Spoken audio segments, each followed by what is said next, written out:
So what's up mga guys, so samahan nyo nga pala ako ngayon sa aking panibagong laro guys. So panibagong laro na naman tayo guys, so panibagong content na naman tayo. So dito nga guys, ang nakalaban ko nga pala dito guys, walang iba kundi si Silong guys. Ayan, so siya nga pala yung nakalain ko dito ngayon at sobrang sakit niya.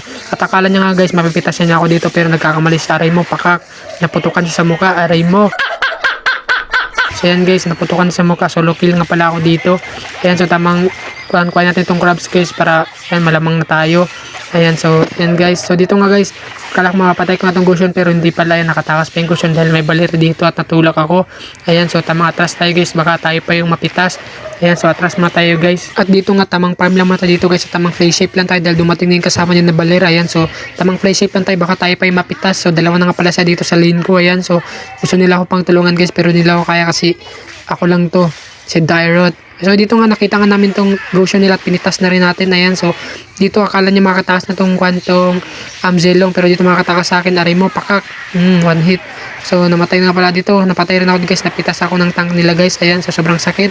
Ayan guys, so napitas tayo dito. At dito nga guys, dumalaw nga ako sa mid lane namin guys, nakita ko sa nagbabalagbagan guys at sumali na rin ako sa balagbagan nila guys at nakuha ko nga tong kanilang tank. So dito nga guys, napitas rin nga ako dito ng kwan guys, ng balir guys. So killing spree nga pala sa dito sa akin guys pagkapitas niya sa akin. Ayan, so grabing balir to akong tinitiradaan mo ha.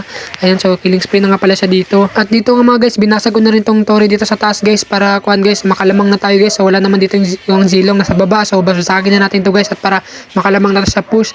Ayan, so wala nga pala akong kalin dito ngayon kaya binasag ko na tong taas dito guys. Ayan, so nabasag ko nga tong kwan dito guys, itong tower nila guys. So ayan, tamang clear lang tayo dito ng mga minions at para makalamang tayo sa minions guys. So tingnan naman nakalamang na tayo. At dito nga guys, nandito nga sila ngayon nag-flashing guys. So ayun guys, napatay nga natin itong balir, nakabawi na tayo sa balir dahil pinatay niya tayo kanina. At bago nga pala natin tapusin to guys, kung di ka pa nakasubscribe sa aking YouTube channel guys, huwag mo nakalimutan mag-subscribe at pindutin ang notification bell para lagi ka update sa mga bagong video ilalabas ko guys. Ayan, so tamang clear lang tayo dito at tamang buff lang tayo dito guys para lalo tayong guys, magsakit. Ayan, so dito guys, dito tayo sa red ng kalaban guys at kukunin natin to para di sa at para ma-invade natin siya para di sa tumaba guys. Ayan, so nag-invade nga kami dito ng core namin guys. Ayan, so dito pagkatapos nung mag-invade, tamang clear tayo dito ng minions para makalamang na tayo. At dito nga guys, kala ko nga guys mapipitas nga tong kanilang core guys. So ang galing nyo guys, nakatakas pa sa akin guys.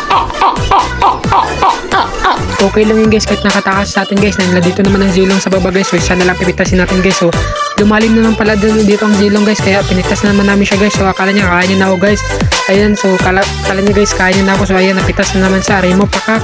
So patay nga siya dito guys. Dito nga pala yung tank guys, so nag-aalangan nga ako kung susugod ba ako guys. Ayan, at dito nga mga guys, napitas na naman namin itong Zilong guys. So lumalalim guys siya, kawawang Zilong. Bakit kasi lagi lang ikaw nagsusugod dyan? Dapat may kasama ka para hindi ka mapitas. So lagi ka lang kasi naglalalim, kaya yun, napipitas ka lagi. So dito nga guys, tamang clear na naman tayo ng mga creeps guys para makalamang na tayo guys. Ayan, so dito nga guys, naubos nga yung kasama ko. So nagload na lang ako dito guys. So ang kalaban guys nasa taas pa, so nagload na lang ako dito guys at kaya ko naman magload. So dito nga guys, nakuha ko nga itong load at tinultihan ko na para di na makuha ng iba.